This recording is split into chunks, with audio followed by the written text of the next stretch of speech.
Hi guys, and welcome back to World of Tanks, and tonight we're going to be looking at the JagdTiger 8.8, the German Tier 8 tank destroyer, premium one. Now I bought this one the other day when it was discounted. I've been wanting one of these for a while, and it got discounted the other day. I had 2,000 gold off it, so I thought I'd treat myself to one. And you know, I quite like it. I'm not very good in it yet, but I do quite like it, and I know that it's a very tough beast to come up against frontally. You can go through the lower plate is quite weak, but if they hide in the lower plate, it's quite tricky to get through the front of one of these things. So let's start off with having a look at the gun. When I can remember it, I had a bit of a brain fart there. Right, basically it's, in fact no, let's not look at the gun yet. I'll get my act together, don't worry. Right, basically it's the JagdTiger from Tier 9 with 500 less hit points, so it's got 1,300 hit points, which is still good because the Ferdinand has 1,200 and the Jagdpanther 2 has 1,150, I think it is.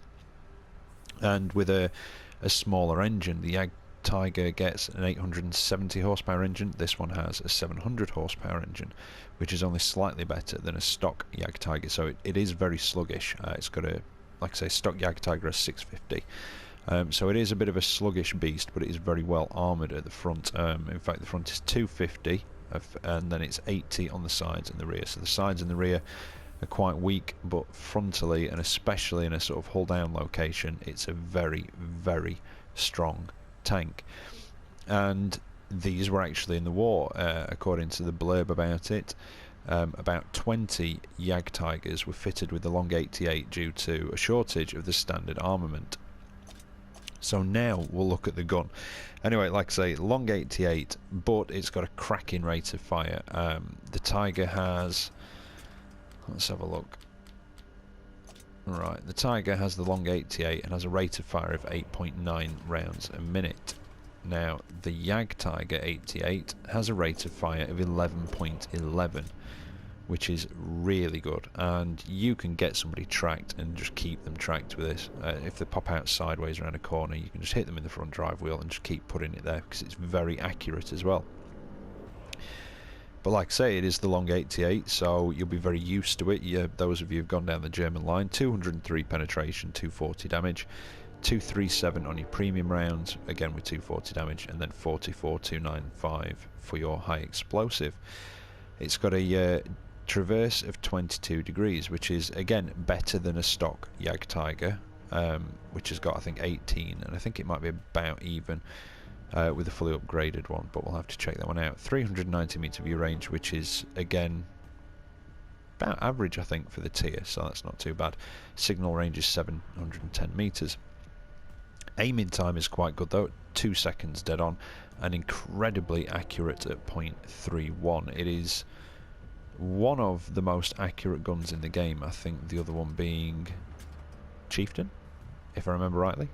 Possibly some of the ATs, but I don't even think they're that accurate. It's a very accurate gun anyway. And like I say, with a blistering rate of fire, and the rate of fire really does catch a lot of people out on this. Myself included, I've been caught out by the rate of fire on these. You kind of don't expect it, and you can outshoot most of the things you'll come up against. You know, I mean, you will see a few tier 6s. It's a tier 8, and it does get preferential matchmaking, so it only sees tier 9. But a lot of the stuff you'll come up against, your rate of fire far outweighs theirs. I mean, think of the Russian heavies with a rate of fire of like 4.8 rounds a minute, that sort of thing. You know, and you're pumping out double what they can do, so it's yeah, you can put a lot of lead down range. In fact, yeah, let me just check what the JagdTiger is, because that's going to bug me if I don't. A fully upgraded JagdTiger,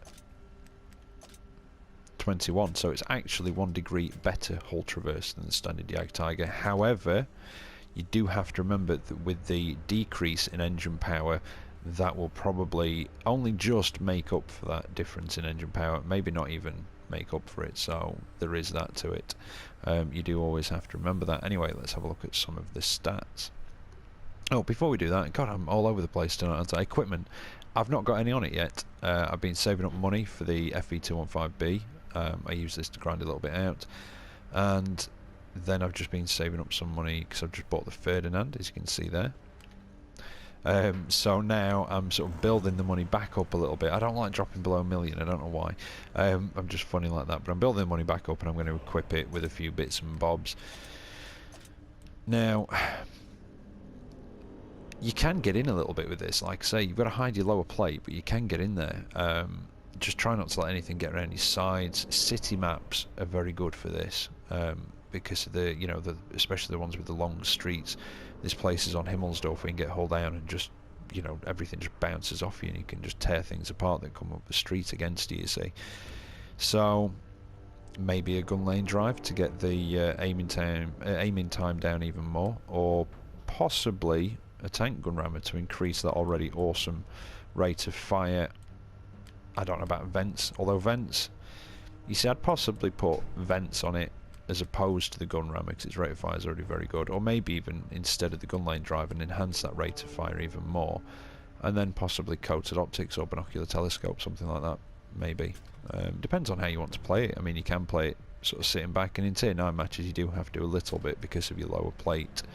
You have to be even more careful of it, and some of the tier 9s can actually possibly go through your upper plate if you get a bit too close, but at a distance, and with that lower plate hidden, you're definitely at a massive advantage. Now, skill-wise, well, I've not actually got a very skilled crew in it.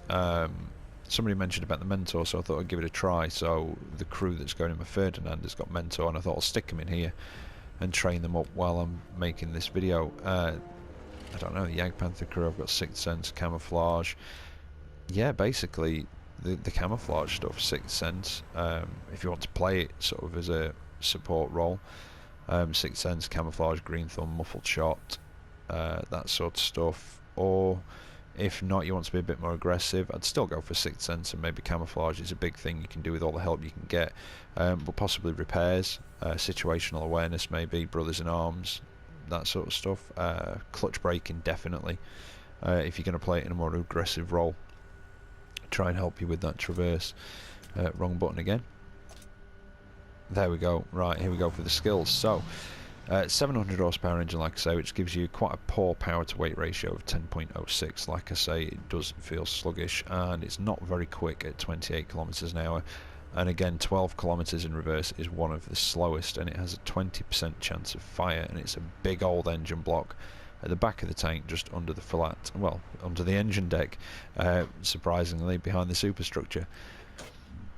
Big old gun out the front with a massive gun mantle. Your reload time is 5.4 seconds. We've been through the accuracy and the aiming time. Maximum range 720 meters, so you've not really got any problem hitting stuff as long as you can actually see it, or you know where it is. 15 degrees of elevation, which is not bad actually. It's not too good, so you do have to be careful of stuff above you, but it's definitely not the worst. In fact, no, I could be wrong on that. That could be one of the lowest elevations you get. And gun depression is 7 degrees, which again is not particularly good. It's not savage. There are worse ones, but it's not brilliant. I was quite surprised at the Jagdpanther having, I think, 8 degrees. That was a pleasant surprise. Again, I just don't associate that sort of stuff with having decent gun depression for some reason. Your concealment as well while we're here is pretty bad. 0.19 stationary and 0.11 moving. So again, not one of the stealthiest tank destroyers, but it is massive. Terrain resistances 1, 1.5, 2.4, which again I assume is hard terrain such as roads, medium terrain, which is, I would say, fields, and then obviously soft terrain, which has got very poor soft terrain resistance, which is your swampy stuff, you're going through your rivers, etc., shallow water. You've got your radio just at the front on the left hand side of the tank as we're looking at it. Ammunition, well, hit the back rear of the superstructure anywhere above the tracks and you are likely to hit an ammo rack, and you're going to penetrate because it's only 80mm thick side and rear, and you've got a couple of thin ones down just below the level of the tracks. But to be honest, if you have the side of one of these things, that's the place you want to be shooting it. Try and ammo rack it and take it out quickly. You do have good shell velocity on the long 88 though, 1,000 meters a second, which is very good shell velocity really. A lot of them on the standard armor piercing around here, I think, although watch me just prove myself wrong. But let's have a look at the VK4502. when I can push the right button. Yeah, 950 meters. So, yeah, it's not brilliant actually, but no, it is a good shell velocity. There is slower stuff down here. And your crewman, there we go. The commander now, I've just noticed, is a different colour to the others. So there's your commander, and then you've got your driver and possibly radio operator in the front, maybe. I don't know. A couple of loaders. I'm not entirely sure. All the crewmen in this one, but it does have 6. And then armour-wise, well, like we say, 250 front, 80 sides and rear. Well, you've got 21 to 30, which is the sort of undersides of the overhang over the tracks, and the actual base of the tank itself, the floor of the hull towards the back. You've got 31 to 50, which is the top of the superstructure, the top of the front deck, and the engine deck itself, and the tracks as well, which will also act as some spaced armour, and the front of the floor of the hull. 71 to 90, which is basically just encompasses all the side of the hull, the upper superstructure, and the rear of the tank and upper superstructure. There are a couple of patches there though that are slightly thicker. I think they are bits of track on the side, and that's 91 to 120, which is your lower plate and a strip around the gun mantle, and just those patches, like I say, on the side of the tank itself. 121 to 160 is behind the gun shield, sort of the gun mounting, and the upper plate. Now this is where this really bugs me. We could do with accurate figures, because a 39mm difference is a big difference. You know, that's the difference between one tier of tanks penetrating you and another tier of tanks penetrating the front of your tank. So something a bit more accurate would be better, but it has got decent sloping on it. It's not too bad, and you can bounce a lot of shells off your upper plate. And then 191 to 230, which is a ring just around the front of the gun shield, and then your 250, which is the basic figure, is the actual, well, the rest of the gun shield, should I say, and the upper front part of the superstructure itself. So again, you get hull down in one of these things, you can bounce a lot of shots, and you would have to be close and need one hell of a high penetration to get through that superstructure. So you're going to struggle even with a PCR and what have you. So I mean, dealing with these up close, to be honest, I'm in a bit of a puzzlement with it. If you're tall enough, maybe the upper plate, but it's just that lower plate, if you can get it. The lower plate, otherwise, I think it's a case of flanking around, possibly, if you don't have the penetration to get through the upper superstructure, even with APCR. I think they just are that tough. I apologise, I can't see any frontal weak spots, particularly to go for, so... Anyway... We've looked at the armour and everything else. Oh, its earning potential. Nearly forgot. It's got a 15% XP bonus, and it's got quite a decent 55% silver bonus, so you can earn a decent amount of cash in it. But enough of me rambling on. Let's get into the replays and see what it's actually capable of. Right, so here we are for the first of the replays. It's Tier 8 match. It's Al Haloof, and it's a standard battle. And you'll see, well, you will see a lot of Tier 8 matches in the JagdTiger 8.8. It's usually the same with the stuff that has preferential matchmaking. You don't tend to be bottom, well, you're never bottom tier generally. It's very, very rare that you are, apart from those rare occasions where it might be, you know, nearly all Tier 9s, and then there's half a dozen, you know, maybe 4 or 5 Tier 8s in there as well. But generally... you're going to end up being sort of top tier. Now, like I just said at the beginning of the video, I do like this tank. I think the frontal armour, barring the lower plate, is very strong. I think the rate of fire is really good for this type of gun. Like I say, the rate of fire on the Tiger is a good rate of fire, and 11.11 on this, it is a really good rate of fire. And like I say, if you catch somebody in the open or you can track them, yeah, it's generally it's all over then normally. But yeah, it's a couple of alright matches, you know, pretty average, and then a fairly decent one towards the end. I am practicing in this, and I've got no equipment on it yet either. I think the last match that you're going to see, I did have a crew in it with a few skills. I think it was my Jagdpanther crew, so not particularly skilled, but I think they did have sixth sense. One other skill, I can't quite remember what it was, and working on a third. But this one, it's that fresh crew that's learning mentor and no equipment as well, so this is just more or less as you buy it. Now I've come up to this northwestern corner where there's normally a lot of action. Some of the heavies that seem to be coming this way with us sort of well, I think it was a medium popped up in the middle of the map and they sort of ground to a halt, turned to shoot at him, and it did allow the enemy team to, you know, because the ones that carried on, me and the Ohos, was it? Or the Onis, Ohos possibly, were not exactly the fastest tanks, so it did let them get up here that bit before us, which kind of puts you on the back foot a little bit. You want to try and get up here quickly if you can and take up the more advantageous positions. Now I've come across here hoping to try and hide my lower plate with this bit of a slope, and hoping that they were going to come further around the corner to try and shoot. But the guys that were behind me and to my left slightly, they were basically putting in a lot of fire, so they weren't giving these enemy tanks really a chance to come round and shoot. So I've done a bit of a risky manoeuvre, and I've pushed over hoping to try and stay out the way of the Tiger 2, and basically to park up here. They're now on my left, but I can put shots into the back of this T-34, although he does put one through my lower plate and my drive wheel there. But I have got a much better rate of fire than he has. However, I've been a bit too clever for my own good, and I've now got an angry Tiger 2 behind me shooting me up the arse. So I'm going to get out of there as fast as I can, try and turn. There he is, pull back a bit, and luckily it donked it into the floor, because I think that probably would have killed me. Or it could have done easily. Just checking there's nothing behind me.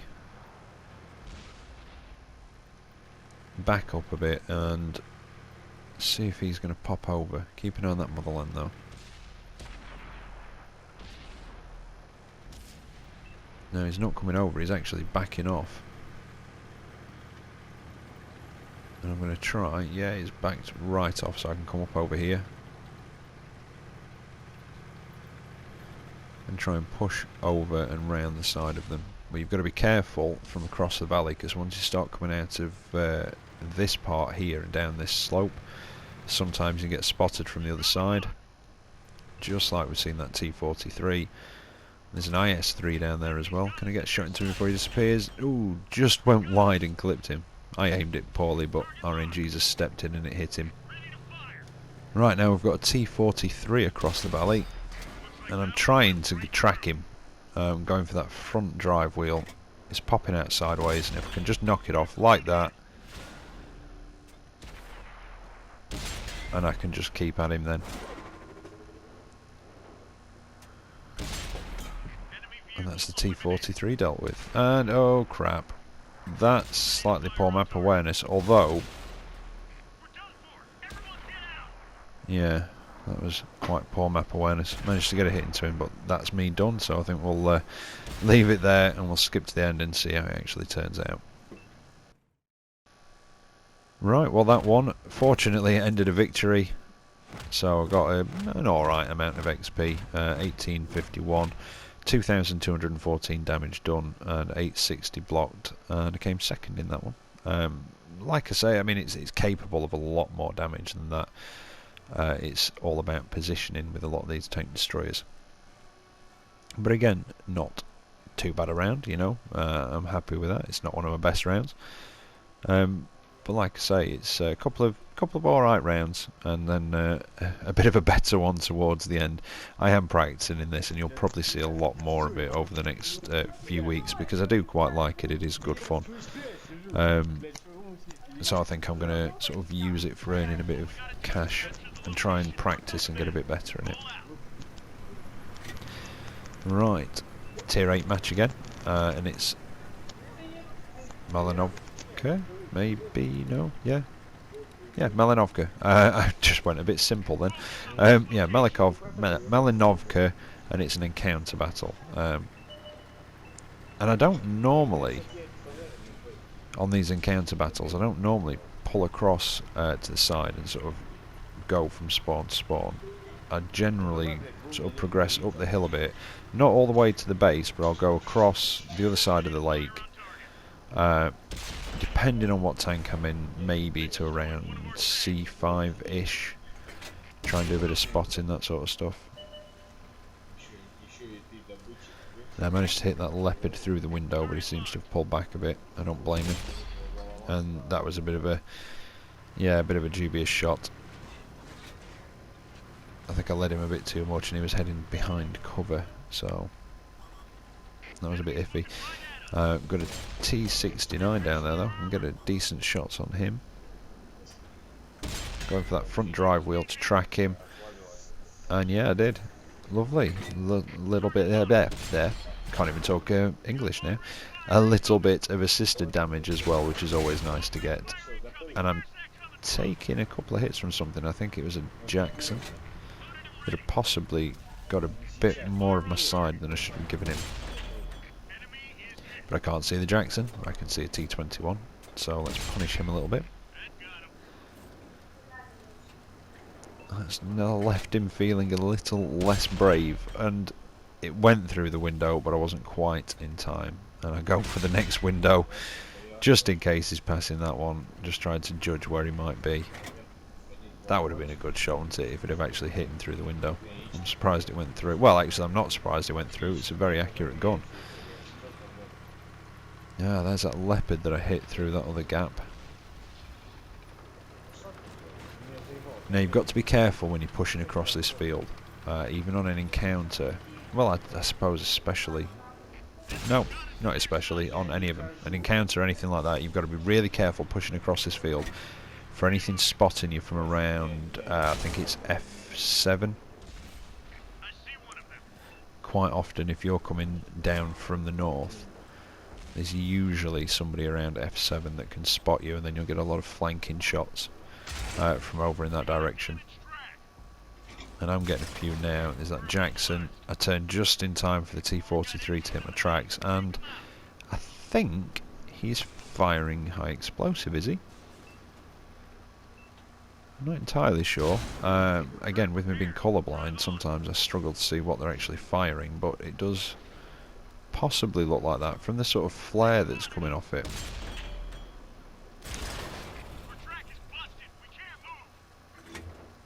And the fact that it... I wasn't quite sure then. It seems to be doing a bit of damage. So it could possibly be HE. Which isn't a bad call, to be honest, because if he can't, I mean, he's probably not going to be able to pen the front of this. So at least the HE will do some damage, and it can keep blowing my tracks off. And I'm trying to hit him through that gap, and I can't quite get him. But then somebody just pops up in front of the building. Bosh, have that. Right, that seems to be everything dealt with down on the field.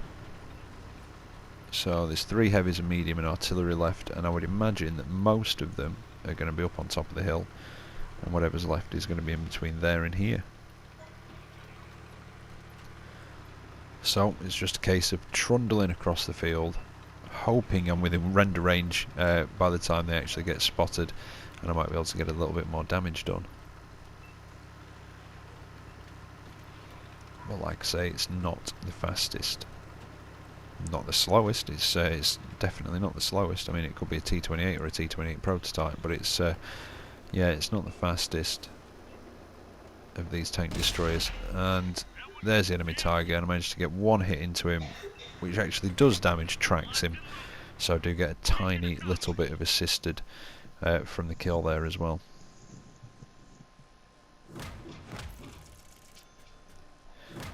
So another average round really. 1700 damage done. Did get a Confederate out of it. 1000 blocked, 1200 assisted, and 1900 of my own damage. But I still got 85,000 silver, and it wasn't a massively high damage match, to be honest. But I still got, like I say, 85,000 silver, and it just shows the money earning potential of this. You don't really need to connect with a lot of shots to make a decent amount of money. You're never gonna lose money in it, I would have said. But yeah, you don't actually need to do a deal in it to actually, you know, do a lot of damage. But if you do get somebody and do start putting the lead down range and doing that damage, you will earn quite a bit of cash. But anyway, this is the last replay for you. It's Airfield Tier 8 match, and it's a standard battle. And while I'm getting myself into position, something I nearly forgot again. I'm getting bad at that again recently. I'm remembering everything in the reviews, but forgetting other things. I've now picked the winners. I don't know what's wrong with my English today. I just seem to have forgotten to speak my own language. I've picked the winners, and I will do a short video tomorrow morning announcing the winners, and I will basically email out the codes just as it's uploading or just after it's uploaded. And I'll try and give you instructions on how to use the codes in the video as well. It's quite simple, but I'll deal with that tomorrow. Anyway, I've come across the middle, and I wasn't sure whether to go around that southern peninsula, if you want to call it, in the middle, or whether to go up and over, and I do decide to go up and over. I think there's an IS, possibly, I think it was, that's going around the bottom there, and I'm faster coming downhill than I am uphill, so if I go uphill and he needs a bit of help, I can get down there quicker than, you know, if the roles were reversed and I had to get up here. And there's normally a few guys camping around the entrance to the enemy cap on this side. As you can see, there's a steering wheel, and of course I mess up my first shot at him, and it gives him chance just to get away as I donk the second one into the rock. That was my own fault. That was impatience and relying on auto aim, which I know you shouldn't do, but occasionally when I'm feeling lazy I do something like that. And I do use auto aim to basically lock onto a target to then manually aim. I just find it helps with quicker target acquisition. If you just look in the general direction, hit your auto aim and then zoom in, you're basically looking at the guy already. And I just find it makes it that bit quicker. I managed to put a couple of shots in. I've got a Comet coming at me now, and I really don't want to let him behind me. But I've got to be careful up on top of this hill. I could be exposing my flank to the guys near the cap. Now, my mistake was stopping and trying to turn. I should have reversed all the way back to the wall first to try and prevent him from getting around me. But as it happens, he didn't go around me. He just crashed into the wall, realised his mistake, which then allowed me time to turn and put a few shots into him. And then it looks like I'm getting some help from the allies that are nearby. He got a shot. Yep, there we go. They hit him, they tracked him. I managed to finish him off, and then Artie comes in as well, so thank you for all the help. It's not very often you get help like that. Although I had another game in this earlier where Artie did an absolutely cracking shot. I might show it in a compilation or something. A Motherland nearly got behind me. He was trying to get behind me and going alongside me as I was reversing, and then all of a sudden this Artie shell rained down from the heavens and just destroyed him from about half health, I think, as well, which was an absolutely cracking shot. So thank you to you. You may know who you are, you may recognise the name, you might be watching this video, so yeah, if you are watching, thank you. Now, there's a Type 59 down there, and I don't quite know what's happened. It looks almost like it could have disconnected. I'm not above farming a bit of damage and let him reconnect to a destroyed tank. It's one less gun on the field that can shoot back when he does reconnect. And I think this is actually the best game I've had in this tank so far, and it was possibly the day I bought it. Tiger put a shot in, I think did one penetrate and one bounce. There's a KV4 up there, but I managed to finish off the Tiger. Although I've done it in a bit of a dodgy place, I've just provided the KV4 with a nice bit of hard cover. And he comes out further than the Tiger wreckage anyway. I think if it had pulled back a little bit, it could have fired in the gap between the rock and the Tiger's turret, but I could be wrong. It did look like there was a bit of a gap there. Now I'm pretty sure I'd tracked him, and he seems to be firing high explosive now at me. And you'll find that a lot of people, if they get the front of a JagdTiger or a JagdTiger 8.8 and they can't hit the lower plate, they will resort to high explosive. It won't do a lot of damage, but it will chip away at your health.